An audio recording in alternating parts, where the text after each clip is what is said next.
What's up guys, welcome back. This is another video where we'll be reviewing it's another IPA.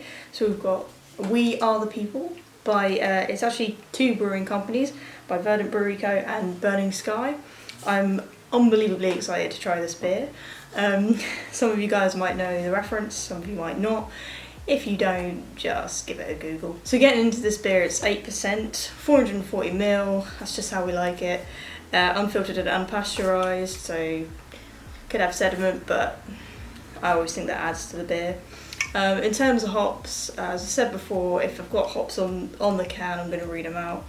So today we've got Simcoe, it's hard to read, Centennial, Columbus, Cascade and Amarillo. I love Cascade and Simcoe. I think again I've mentioned before that I like those particular hops, so that I think you always get that classic IPA flavour. It's another vegan beer, again, always like that. So we're talking 8%, 3.5 units. So again, it's another one that packs a bit of a punch. It is a double IPA, DIPA, classic West Coast. I'm really excited to try it.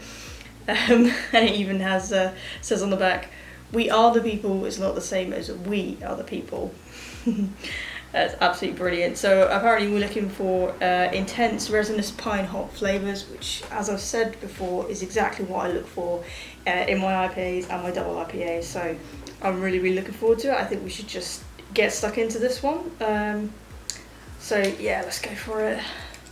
Let me know if you guys like brewery collaboration beers. I always think they're good. I've got quite a few checked on my Untapped.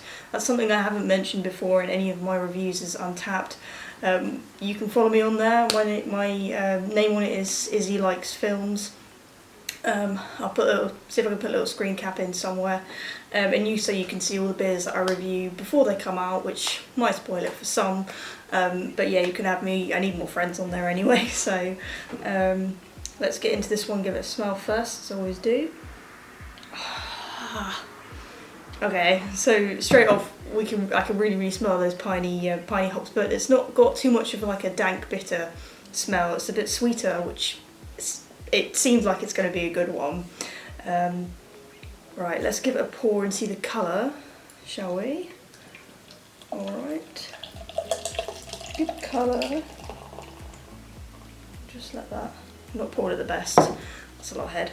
I was kind of expecting it to be a bit more cloudy. Like I can see my hand behind it. It's kind of just looks more like a classic lager, or the even the Ixworth Blonde that I reviewed the other day. But I don't think that's going to have any impact to the flavour. Just means you can see if someone's going to attack you through your pint, which I suppose is always a good thing. Let's give it a quick try now. I'm too impatient to wait for the head to go down to try it. Oh, okay. Alright, so when I gave it a smell and I said it wasn't going to be too bitter, actually I can taste bitter hops. It is nice though. Again, it's one that maybe doesn't taste like an 8% beer. It does taste like a lower ABV than that. It is definitely nice. I'm going to give it another try, maybe see if I can wait for the head to go down. We'll talk about it a little bit more. So Burning Sky and I think Verdant, but again, don't hold me on this. I think they are quite nearby me again. So I've mentioned before, when I reviewed the Cloak and Dagger double IPA, Pray to the Deity, that they're in Worthing, which is in West Sussex. I live in East Sussex. And this one, at least Burning Sky, located in Firle, which is in East Sussex. So yeah, I definitely recommend getting your hands on this. This is in quite a lot of local beer shops. I don't think it's in any mainstream kind of supermarkets, but again, don't hold me to that. But again, I got this in my usual bottle shop, which is called Bottle Grove in Eastbourne. They've always got the newest beers. They've got lots of ones by Verdant and Burning Sky, not Brewing Sky. So yeah, if you're local to Eastbourne in East Sussex, I definitely, if you haven't been to Bottle Grove, if you like craft beers, I'd be surprised if you hadn't. But if you haven't, definitely give them a try. The guy there is really, really lovely, always very helpful. In terms of talking through exactly what you want from beer, he's very, very knowledgeable, so I'd always recommend going there if you're not really sure what to try. And if they have still got some of these, because I did buy this about 4 or 5, maybe even 6 weeks ago. But if they have got any of these, I'd definitely give them a try with anything by Verdant and Burning Sky. So let's give this a few more sips now that I've blabbed enough, and yeah, see if we can get anything more from it.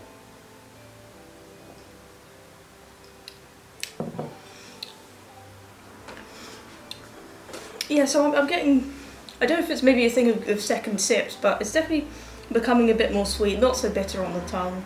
It is my first sip of beer today, so it might just be that's making it sort of come off as more bitter, because I don't really think it is that bitter on the second try.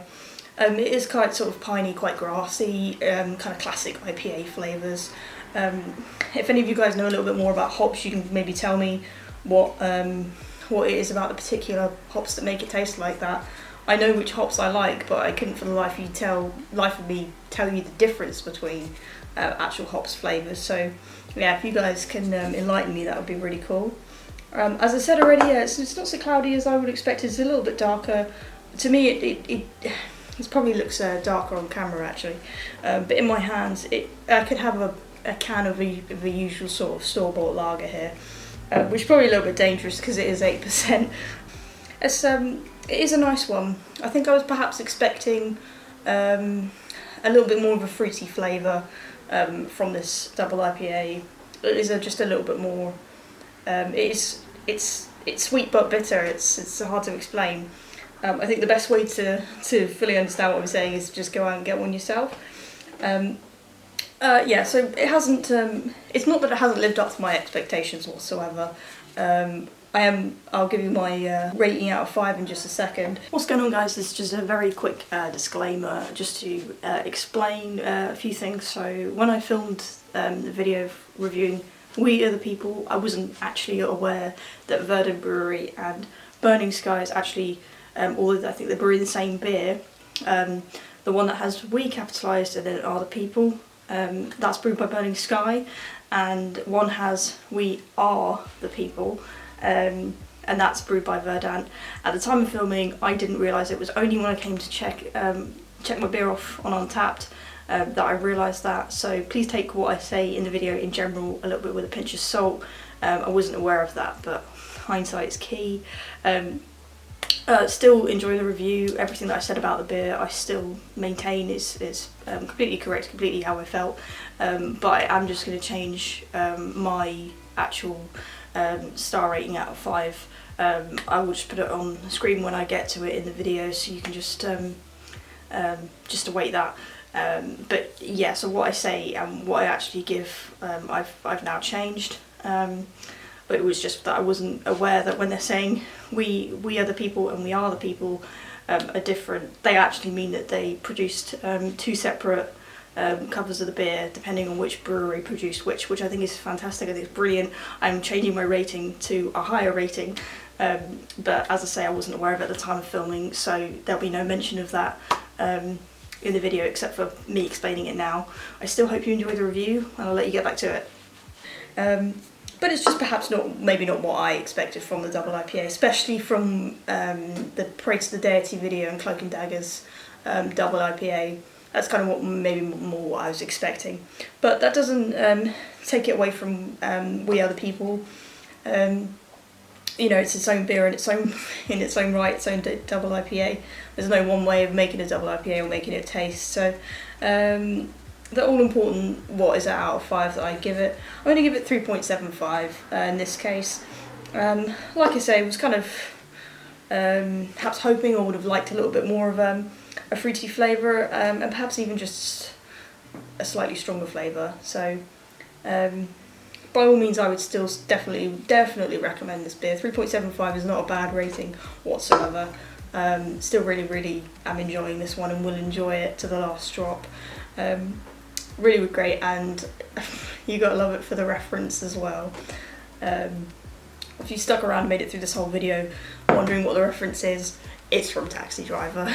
And if I haven't already put the clip in this video, there we go. But it's, yeah, we are the people. I'm not even saying the line right. We are the people is not the same as we are the people. Albert Brooks can say it better than I can, but there we go. So yeah, if you guys like this video, be sure to give it a like, subscribe if you want to see more videos, and of course, as I've said in every video, and will probably continue to say so, if you've got any local to my sort of area, or just nationwide UK beers that you know I'll be able to get my hands on, let me know what you'd like to see, and I'll see if I can review it in my upcoming videos. I'm always down for suggestions, and if you've got a particular style you'd like me to see me try, I'm open to all kinds of styles of beers to review. There's not one particular type of beer that I won't try. As I said, this is a review channel after all. What I say, my opinion of the beers isn't gospel. It's just a fun little review for fellow craft beer enthusiasts. So yeah, as I say, if you like this video, give me a like, let me know what you'd like to see, and I'll see you guys in the next one. Peace!